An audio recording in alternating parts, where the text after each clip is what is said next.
Okay, so hello, it's Thomas Daffern speaking. Greetings to you. It's that time of the week. It's my fasting day. It's a Sunday.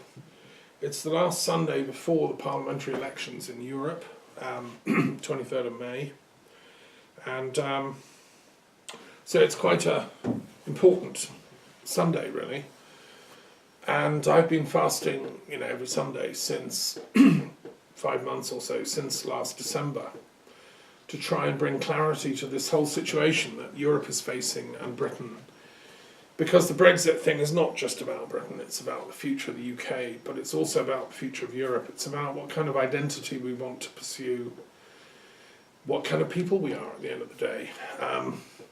Do we believe in, a continent which shares certain values and beliefs and spiritual principles ultimately, or do we believe in, nationalism and a return to, the kind of nightmare that was European history up until really the end of the Second World War? Nationalism brought just constant refrains of sorrow. I nursed soldiers in Canada who'd fought in World War II. I know what it was like, and as a historian, I've studied in enormous detail the history of Europe since classical times, actually. But in my own private research, I've gone much further back into prehistory and so on. So what I want to say is about all that, and I've got 4 sort of main topics I want to talk about. Firstly, today, the 19th of May, I want to talk about these forthcoming European elections. And I'm, a political philosopher among many other things. And we face a stark choice as a continent to go for an affirmation of Europe's open, liberal, tolerant, caring and compassionate civilization based on wisdom and love, or to retreat into ourselves and go towards fear and violence and threat and all that kind of thing. Both elements are there in European history and culture. They're both there in British society and so on. And I think this is reflected in other world cultures. So what I'm saying is not just about Europe. It's a general part of the human condition. In European history, it's reflected in the conflict between the city-states of Athens and Sparta after the end of the successful defence of Greece against the imperial encroaching Zoroastrian, we're the people of God armies. They defeated them miraculously, but then they didn't know what kind of Greece they wanted. What were they going to be? A sort of democratic, open society based on trade and with life of the mind, as in Greece in its golden age, under Socrates and so on, or and Plato and the founding of the academy, or did they want to become a sort of militarized state? Now the Spartans were representing that latter, and I think you may have heard me say before, but the Spartans were a pretty ferocious lot. They ran a secret police internally in Sparta called the Cryptia, which had the legal right to arrest anybody, anytime, anywhere, no questions asked, and execute them that night immediately in the woods. And they used to do that. If you spoke out against Sparta, you'd be hauled off and killed.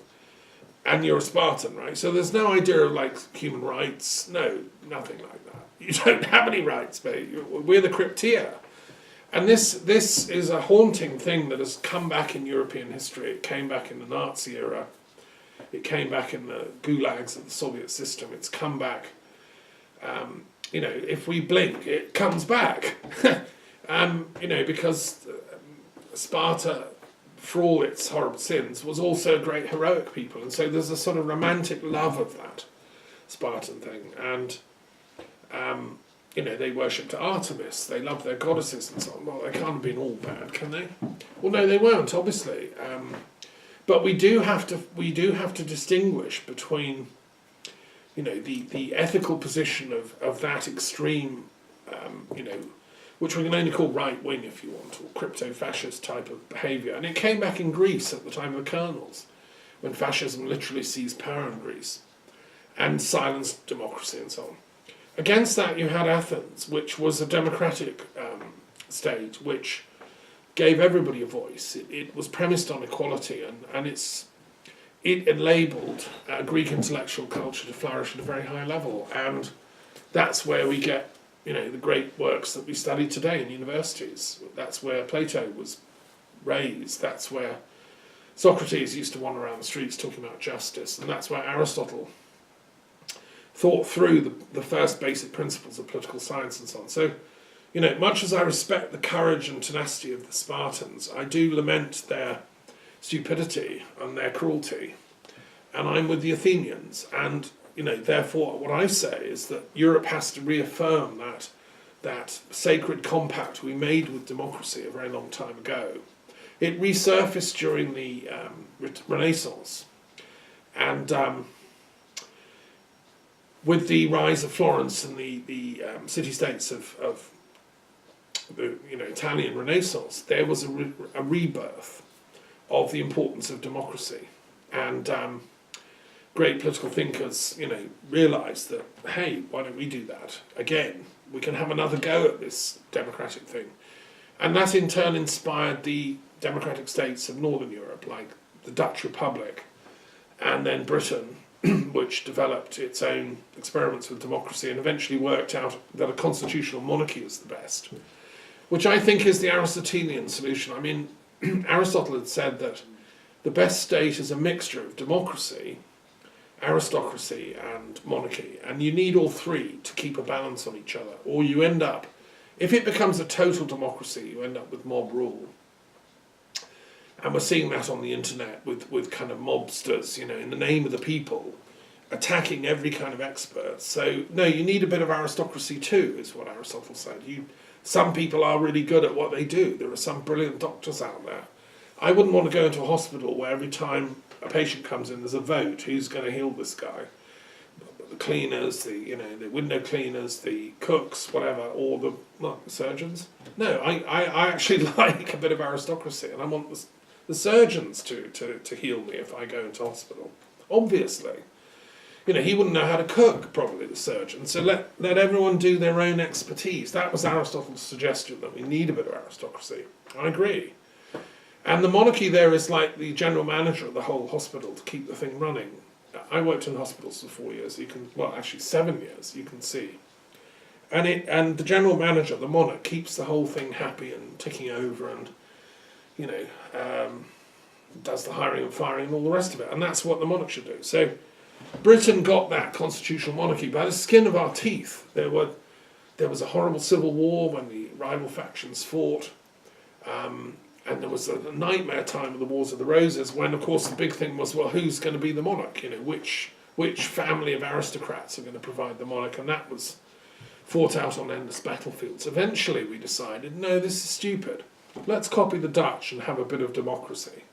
And we borrowed the Dutch king, William of Orange, who came over in 1688, the Glorious Revolution, and cemented this deal. We're going to have a constitutional monarchy from now on. And I mean, I know it was a shame for old James II, who I greatly admire as a man. He was a great hero. I love him for his breadth of mind and tolerance, and he was given the chateau at Saint-Germain by the monarch Louis XIV, and I love James. But he was on the wrong side of history, much as I love him. And it was important that we have that constitutional monarchy. But anyway, so where do we go? Well, I think we've got to reaffirm that now. But Europe is facing this threat of a revival of fascism, which is very bizarre. It's been festering away a long time, as Camus said, in his famous novel The Plague. It can sleep in the drawers, in folded between sheets and then come back out. And it's sort of come back out again. In Britain, we've got our own little petty fascist called Farage, who's leading the interpretation of this whole debate over Brexit in a particular hardline way, which can be described as a petty neo-fascist kind of propaganda trick, actually, with his cronies who are funding him. And it's very dangerous. And I'm going to come to that in a minute. What I want to do is draw your attention to an intellectual in Europe who's quite active, speaking here from Europe, in France.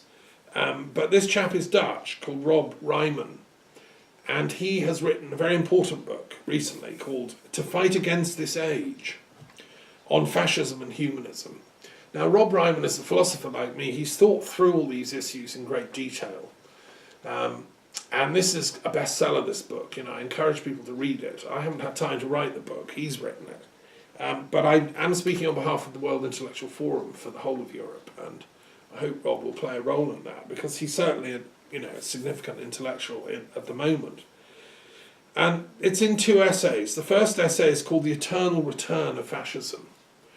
And he documents the fact that this attitude, comes back again and again. It's not, people wonder where Farage came from. Well, he's come from that stable of right-wing politics. People have posted about his youth. Even as a boy, he was, doing the Hitler salute and was on the side of the Nazis. And he was probably hanging around people in the National Front. And, I remember the type. I mean, I was brought up partly in southern Britain, and I know that these kind of people were about. They were the opposite from what I believed in. I was a convinced Wilsonian Labour supporter at the age of 13 or 12, but I came from a left-wing family that was made up of interesting intellectuals, and we had guests around all the time from the University of Sussex, which was a haven of free thinking and intellectual discourse, and I knew people who taught, or students at the University of Sussex. They formed my outlook. So yeah, fascism was something but I was aware it was out there bubbling away, and lo and behold, here's Nigel Farage. I mean, he's so what Rob Rieman says quite wisely is that fascism will always lose in the end, because it's premised on a certain wildfire type thing, which eventually burns itself out. It's always based on a politics of resentment, says Rieman. It's based on the incitement of anger and fear, and also xenophobia. And it also is always premised on the need for scapegoats. And another thing that's absolutely fundamental to it is a disrespect for the life of the mind, so intellectuals. Now, this is a common pattern. I studied part of my degree at the London School of Economics and Political Science. I studied the history of political philosophy as a special interest and paper at the University of London. And so I've gone into the academic study of fascism in great detail, and scholars who've tried to pore over why suddenly Europe fell for that in the 1920s and 30s, and where were the seeds of it in the earlier period, the 1890s, 1900s and so on. Well, this chap, Rieman, is synthesising all that, decades of scholarly work, into a sort of bestseller, but that's needed because scholars can write huge tomes and they sit in the libraries of the LSE and nobody ever reads them. This guy's got out there with a bestseller, brilliant, love him. And he's right, because it will burn itself out. I hope it burns itself out very, very rapidly. The whole narrative that Brexit was based on is this politics of resentment. We hate the Europeans, blah blah. An incitement of anger. Yes, we're angry with Brussels. They do everything wrong. A fear, because paradoxically we're angry with the same thing we're afraid of. So, we're terrified of Brussels. They're making our bananas straight. It was all nonsense, because a wise understanding of European political history would realise that we are the European Union. We've helped shape it, It wouldn't exist unless we'd actually won the war and defeated fascism. It's just some discussions that are taking place in the wake of that victory to try and work out what kind of liberalism, what kind of democracy, what kind of socialism, what kind of social democracy, what kind of, Christian democracy, what kind of way we can organise society so that war doesn't happen again and that our nations never have to fight. the fundamental premise on the European Union's formation was to prevent war. And that was in the foremost idea of Jean Monnet, who's really the intellectual genius behind the thing, who had worked, he was an international expert, he was Deputy Secretary General of the League of Nations in Geneva, a very important post, which unfortunately America never joined that first round, and that was a tragedy. World War II would never have happened if America had come in and joined the League of Nations. Russia didn't join, Germany didn't join. And so, we had to have a horrible Second World War, a nightmare extent, including Hiroshima and Dresden and the Holocaust and Nagasaki and all the horrors of displacement, mass displacement of refugees afterwards. This generation that think Brexit is a good idea, they haven't got a clue what war is actually like, it seems to me. And so the other thing is this xenophobia, which is like, let's blame the other, let's blame the immigrant, let's blame the black person or the white person or whatever. That is in every tribe. There'll always be extremists saying they're evil. You got that even in among, say, the American Indian tribes, who hated the whites so much that they said, no, we've just got to scalp them wherever we find them, we'll never make peace with them. But then you had genius, visionary American Indian leaders like Sequoyah, of the Cherokee people, who were a very amazing tribe. I've spent time with some of their descendants in the Deep South and Oklahoma, where they live now. And I've seen Sequoyah's cabin, which is reconstructed in a museum. He said, no, we should work as American Indians with these incomer whites and teach them. They're our younger brother. They're stupid. And we should study their Bible. They're not even adhering to it. They call themselves Christian. They haven't got a clue what they're talking about. They're going against Great Spirit. And Sequoyah taught the alphabet. He created an alphabet for the Cherokee nation. And he translated the scriptures into Cherokee. And he was a great teacher. And to this day, he's revered among American Indian scholars. And that's why they named this huge tree, the Sequoyah, after him, because he was such a towering person. Now, he's the kind of liberal savant that I'm saying people like Rob Rieman and so on are invoking now, and I'll struggle against these petty demagogues of fascist,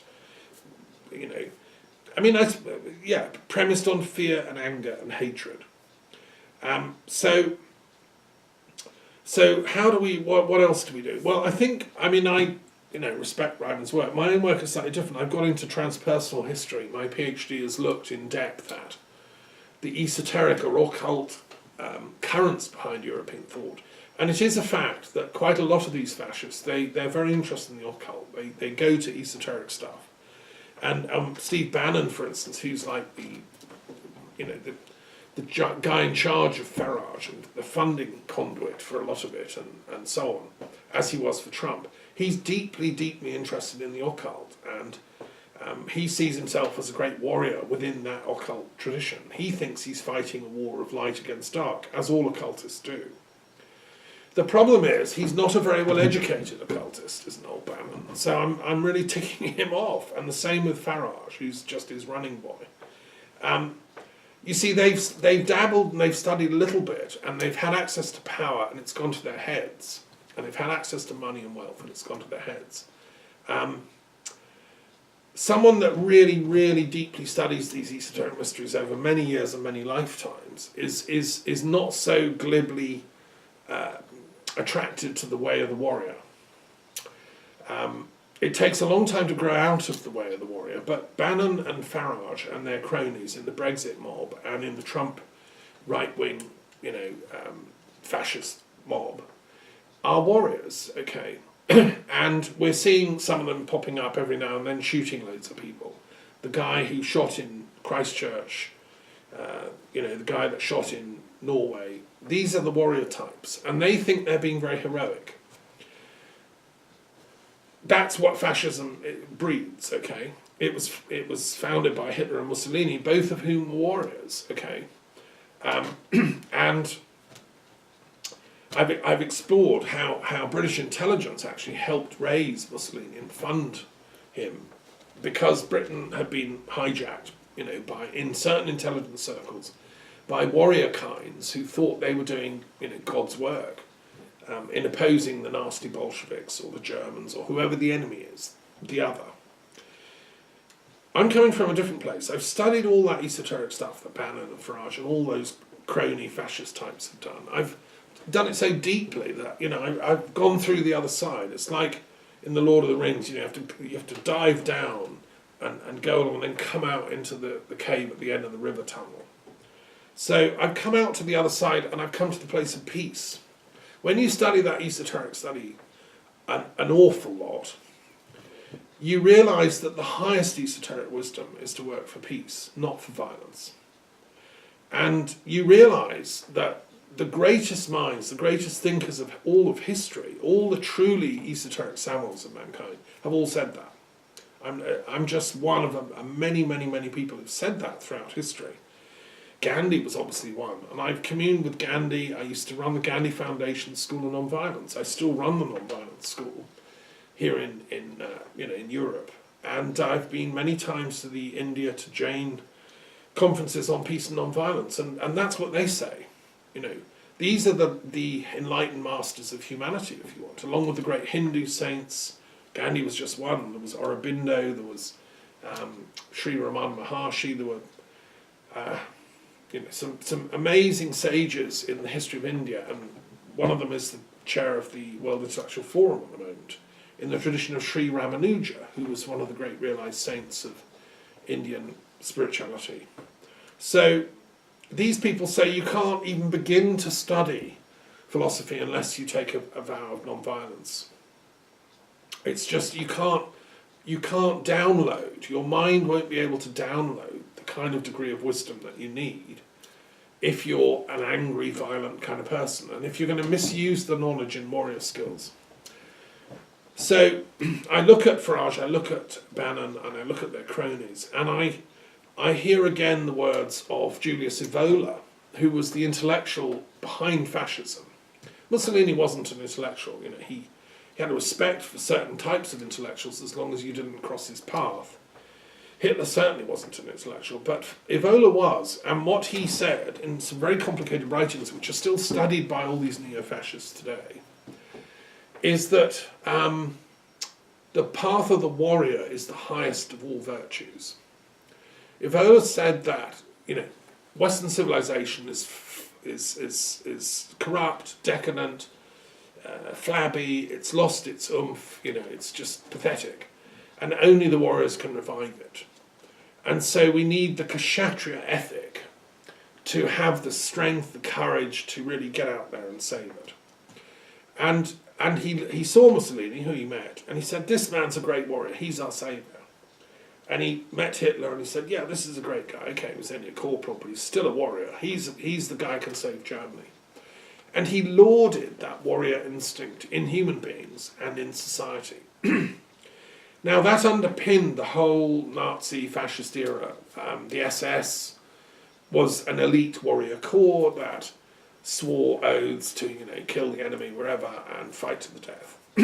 And the Italians did the same. They weren't maybe quite so good at it, but Mussolini tried to revive the Roman imperial legions, which were pretty fearsome in their day. And if Mussolini won the war, we'd probably have them marching all over Europe still.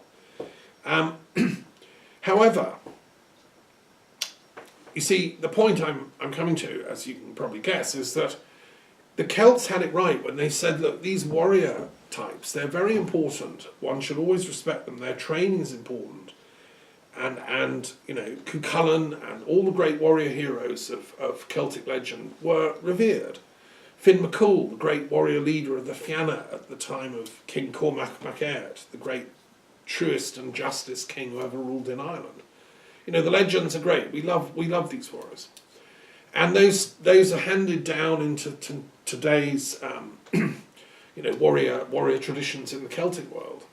And I know that the IRA swear oaths of fealty to the Fianna, etc. They see themselves as carrying on in that tradition.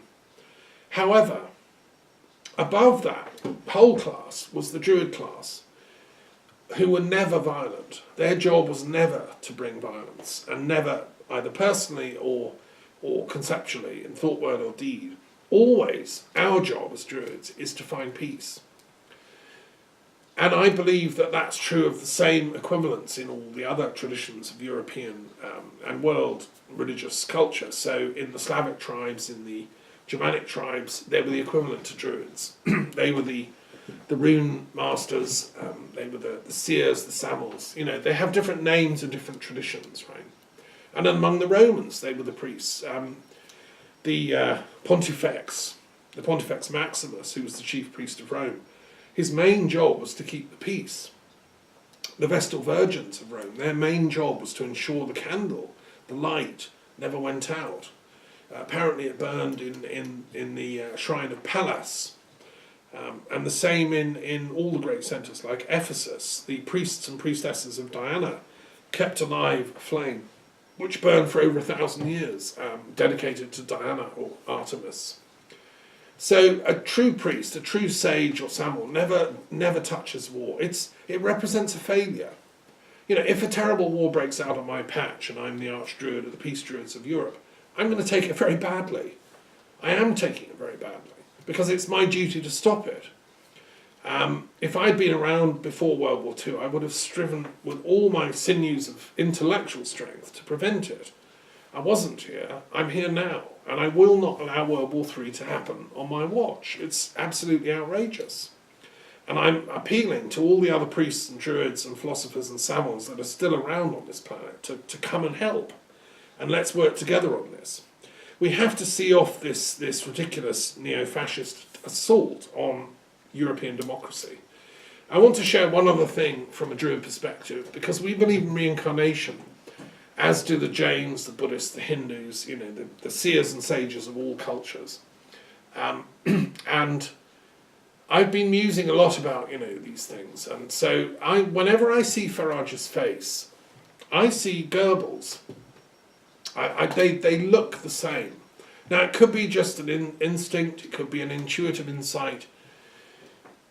It looks to me like this is who we've got here. This is the reincarnation we're dealing with. Now, if you don't understand what I'm talking about, that's fine. Don't listen to the rest of the video. That's great. You know, if you understand what I'm talking about, I did a whole doctoral thesis on this. I call it transpersonal history, which factors in the spiritual dimension into historical events.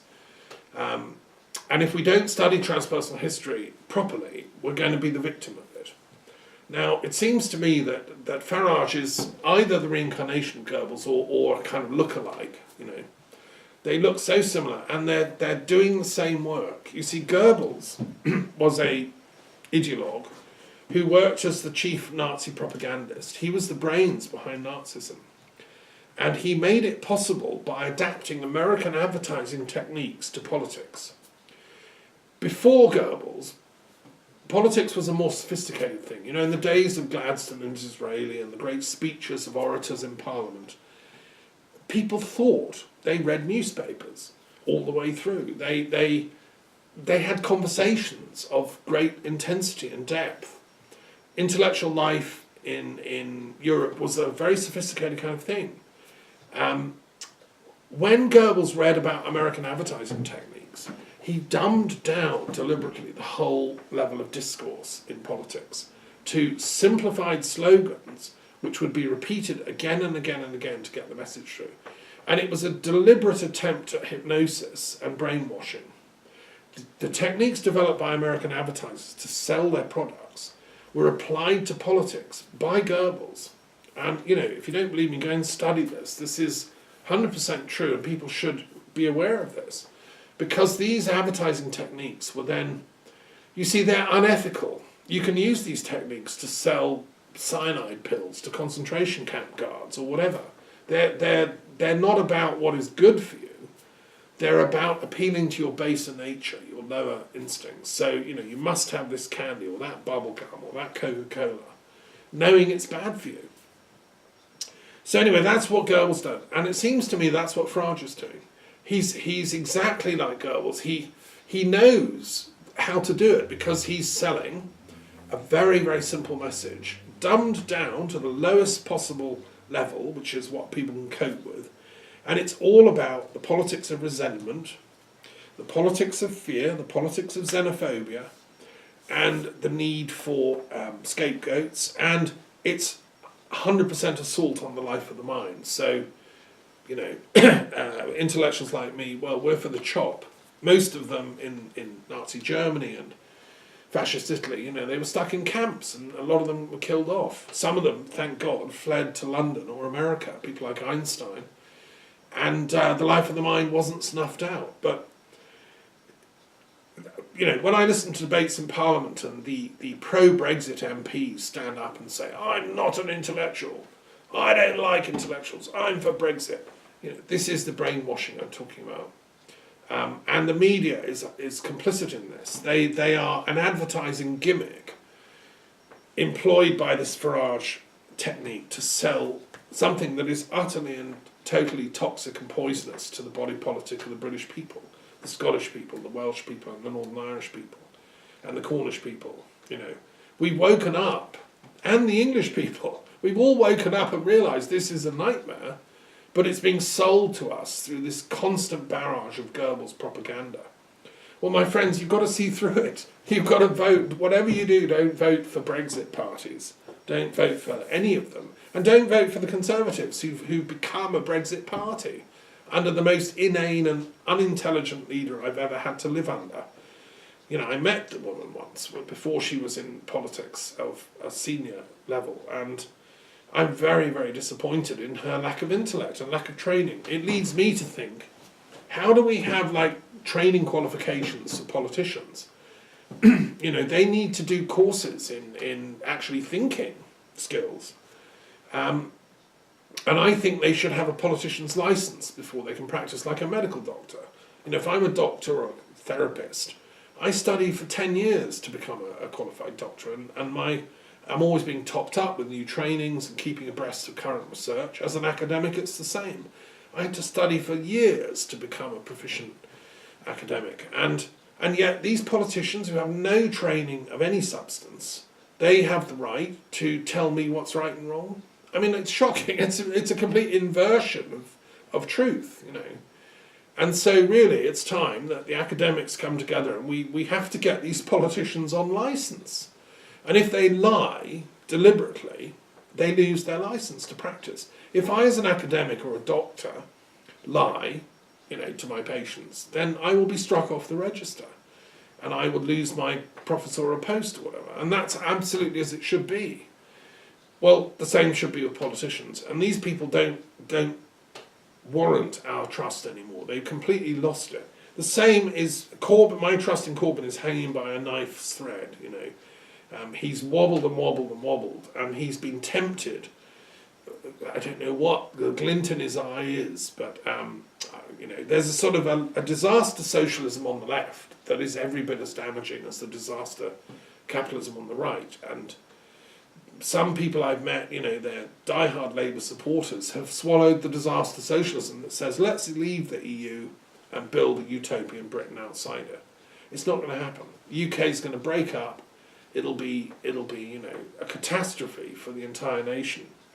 So I think, I hope enough of the intelligent, good Labour politicians around Corbyn and you know, able people like Jess Phillips and many other great contemporary Labour MPs will knock some sense into the man. You know, he's got to wake up in time.